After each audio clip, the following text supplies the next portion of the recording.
নামি দামি রেস্টুরেন্টের খাবার কত সহজে আমরা একদম নামমাত্র খরচে বাড়িতে বানিয়ে নিতে পারি, যেটার জন্য রেস্টুরেন্টে যেতে হবে না, আর বাড়ির পুরো ফ্যামিলি মিলে আমরা কিন্তু এনজয় করতে পারবো। রেস্টুরেন্টে এক প্লেটের দাম যা নেবে তার হাফেরও হাফ দিয়ে আমরা পুরো ফ্যামিলি প্লেটের পর প্লেট খেতে পারবো। এমন একটা রেসিপি আজকে আমি তোমাদের সাথে শেয়ার করব। বানানো খুবই সহজ। রেসিপিটা ভালো করে ফলো করলে তোমরাও একদম রেস্টুরেন্টের মতন এই রেসিপিটা বানিয়ে নিতে পারবে। আজকে আমি তৈরি করে দেখাবো চিকেন মাঞ্চুরিয়ানের রেসিপি। খুব সহজ রেসিপি, দেখে নাও। মিক্সার জারে নিয়ে নিচ্ছি কয়েক টুকরো বোনলেস চিকেন। আর এই চিকেন কিন্তু আমি আলাদাভাবে আনিনি, বাড়িতে যখন চিকেন আনা হয়েছিল তখন আমি কয়েকটা বোনলেস চিকেন সলিড পিসগুলো সরিয়ে রেখেছিলাম।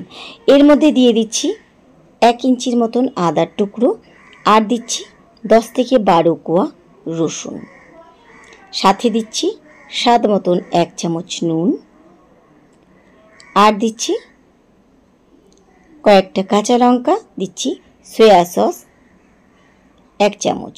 খুব ভালোভাবে গ্রাইন্ডারে বেটে নিয়েছি। সব কিছু এখানে আমার একসাথে মিশে গেছে। এবার এটা একটা আমি অন্য বাটিতে নিয়ে নিচ্ছি।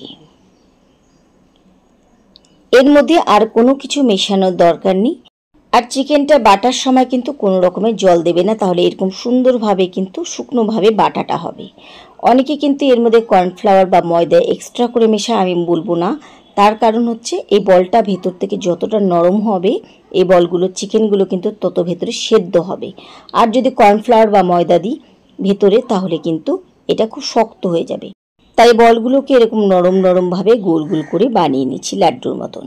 তোমরা সাইজটা বড় বানাতে চাইলে বানাতে পারো, বা এর থেকে ছোট বানাতে চাইলে ছোট ছোট বানাতে পারো।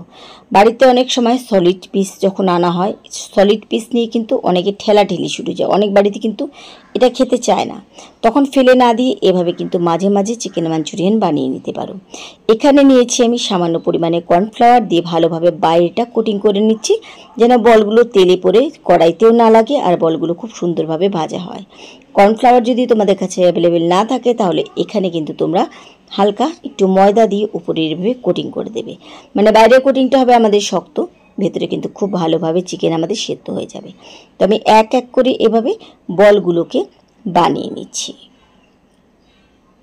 একদম কম খরচে, নামমাত্র খরচে কিন্তু আমরা একটা স্পেশাল খাবার বাড়িতে খুব সহজে বানিয়ে নিতে পারবো। রেসিপিটাকে কিন্তু ভালো করে ফলো করো, তাহলে একদম রেস্টুরেন্টের মাঞ্চুরিয়ানে কিন্তু তোমার এই বানানো মাঞ্চুরিয়ানের কাছে একদম ফেল। তো আমি এভাবে বলগুলোকে ভালোভাবে কোট করে নিয়েছি। এবার এই চিকেনের বলগুলোকে ভেজে নেওয়ার জন্য ফ্রাই প্যানে নিয়েছি সাদা তেল, আর যতটা প্যানের মধ্যে ধরে ঠিক সেভাবে কিন্তু বলগুলোকে এক এক করে ছেড়ে দিচ্ছি এর মধ্যে। তোমরা চাইলে স্ন্যাক্স হিসেবে ইভিনিংয়ে কিন্তু এই বলগুলো ভেজে শুধু শুধু খেতে পারো। ফ্লেম কিন্তু এখন একটু মিডিয়াম করে দিতে হবে, মিডিয়াম টু লোয়ের মাঝে রাখতে হবে। তার কারণ যদি আমরা তাড়াহুড়ো করে হাই ফ্লেমে ভাজি তাহলে কিন্তু বলগুলো উপর থেকে তাড়াতাড়ি লাল হয়ে যাবে, ভেতরে কিন্তু চিকেন কাঁচা থাকবে, একটা গন্ধ বেরোবে। সেজন্য কিন্তু ফ্লেমটাকে এখন কমিয়ে দিয়ে ভালোভাবে দু পিঠে যতক্ষণে বলগুলো একটু কড়াভাবে ভাজা না হচ্ছে ততক্ষণ কিন্তু উল্টে পাল্টে 3 থেকে 4 মিনিটের মতন বলগুলোকে ভেজে নিতে হবে।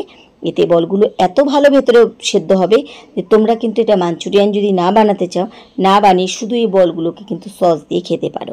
তো বলগুলোকে আমি ভালোভাবে দু পিঠে উল্টে পাল্টে 3 থেকে 4 মিনিটের মতন এখানে ভেজে নিয়েছি। বলগুলো উপরে দেখো কি সুন্দর কড়া হয়েছে বলে কিন্তু একটা বলও আমার এখানে ভেঙে যাচ্ছে না, আর ভেতরে কিন্তু একদম নরম থাকবে, শুধু চিকেনই পাবে। এবার এই বলগুলোকে আমি তেল থেকে তুলে নিচ্ছি। যে যতটুকু তেল আমরা দিয়েছিলাম এই তেলেই কিন্তু আমাদের হয়ে যাবে। যদি তোমাদের মনে হয় যে তেলটা কমাবে তাহলে কমিয়ে রাখতে পারো। এবার ওই তেলের মধ্যে দিয়ে দিলাম প্রথমে 5-6 কোয়া রসুনের কুচি, দিচ্ছি সাথে সামান্য পরিমাণে আদা কুচি। রসুন কুচি আর আদা কুচি 1 মিনিটের মতো ভেজে নিয়ে এবার দিয়ে দিলাম কয়েকটা কাঁচা লঙ্কা কুচি, সাথে দিচ্ছি পেঁয়াজ কুচি। আমি এখানে একটা মাঝারি সাইজের পেঁয়াজের কুচি দিয়েছি। এবার ভালোভাবে সব কিছু একসাথে 2 মিনিটের মতো ভাজবো, কোনোটাই কিন্তু বেশি ভাজা এখানে যাবে না। ভাজা হয়ে গেছে। এবার এর মধ্যে দিয়ে দিচ্ছি টমেটো কেচাপ বা টমেটো সস, সাথে দিচ্ছি সয়া সস 1 টেবিল চামচের মতন, দিচ্ছি সাথে ভিনিগারের জায়গায় কিন্তু তোমরা এখানে লেবুর রস দিতে পারো। দিয়ে দিলাম সামান্য পরিমাণে চিনি। আমি কিন্তু আর এর মধ্যে নুন দিচ্ছি না, কারণ সয়া সস নোনতা। তবে বলবো রান্নাটা করার পরে কিন্তু এটা হতে হতে একটু টেস্ট করে নেবে, হয়তো নুনের প্রয়োজন হতে পারে, তখন কিন্তু তোমরা সয়া সসের জায়গায় এখানে নুন দিতে পারো। তো ভালোভাবে সসের সঙ্গে মিশিয়ে নিয়েছি। এবার দিয়ে দিলাম কর্নফ্লাওয়ার। আমি এখানে 1 চামচ কর্নফ্লাওয়ার সামান্য পরিমাণে একটু জলে গুলে এভাবে দিয়ে দিলাম। এই সস ঠিক করার জন্য এখানে কর্নফ্লাওয়ার দেওয়া, আর কর্নফ্লাওয়ার দেওয়ার পরে কিন্তু একদমই সময় লাগবে না। এবার আমি সব কিছু একসাথে গুলে নিচ্ছি। তোমরা এই সময় কিন্তু নুনটা চেক করে দিতে পারো, নুন মিষ্টিটা। ঢাকা দিয়ে 2 মিনিট ফুটিয়ে নিলাম। এর মধ্যে দেখো আমাদের সস কিন্তু পুরো ঠিক হয়ে গেছে। আর এর থেকে বেশি ঠিক করব না, এটা ঠান্ডা হয়ে যাবার পরে কিন্তু আর একটু ঘন হয়ে যাবে। এবারে আমি এক এক করে বলগুলো দিয়ে দিচ্ছি। বলগুলো আমরা যেহেতু খুব ভালোভাবে ভেজেছিলাম, তাই এটাকে কিন্তু 5-6 মিনিটের জন্য ফোটাবে না, তাহলে বলগুলো কিন্তু শক্ত হয়ে যেতে পারে। সেজন্য একদম এবার ফ্লেম বাড়িয়ে দিয়ে ঠিক 2 মিনিট ফুটিয়ে নিলে কিন্তু আমাদের চিকেন বলগুলো খুব ভালোভাবে নরম হয়ে যাবে। ফিরে আসলাম কিছুক্ষণ পর। এর মধ্যে সস কিন্তু আরও ঠিক হয়ে গেছে।